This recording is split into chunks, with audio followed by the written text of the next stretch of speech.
வாழ்க்கையில உங்க சூழ்நிலையோ மற்றவங்களோட பேச்சோ உங்களை அடிக்கடி காயப்படுத்துதா?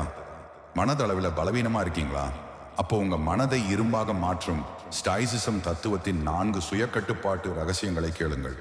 முதலாவது ரகசியம் கட்டுப்பாட்டு கோட்பாடு. உங்கள் கைகளில் இல்லாத மற்றவங்களின் எண்ணங்களையும் வெளி உலக நிகழ்வுகளையும் மாற்ற நினைக்காதீங்க. உங்க கட்டுப்பாட்டில் இருக்கும் உங்கள் எண்ணங்களையும் செயல்களையும் மட்டும் கவனியுங்கள். இரண்டாவது, உடனடி எதிர்வினையை தவிர்த்தல். யாராவது உங்களை அவமானப்படுத்தினால் உடனே கோபப்பட்டு கத்தாதீங்க. ஒரு நிமிஷம் மௌனமாக இருங்கள். உங்கள் மௌனம் அவர்களை விட உங்களை வலிமையாக்கும். மூன்றாவது, நெகட்டிவ் விசுவலைசேஷன்.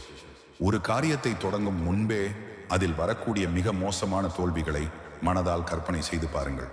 அது நிஜத்தில் நடக்கும்போது உங்களை உடைக்காது, மாறாக எதிர்கொள்ளும் தைரியத்தை தரும். நான்காவது, விருப்பமான வறுமை.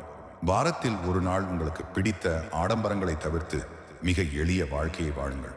இது உங்களுக்கு எதையும் இழக்கும் பயத்தை போக்கும். இந்த 4 ரகசியங்களும் உங்களை எவராலும் அசைக்க முடியாத ஒரு இரும்பு மனிதனாக மாற்றும். நினைவிருக்கட்டும், உங்களை நீங்களே கட்டுப்படுத்தாவிட்டால் இந்த உலகம் உங்களை அடிமையாக்கிவிடும். சுய கட்டுப்பாட்டை இன்றே தொடங்குங்கள்.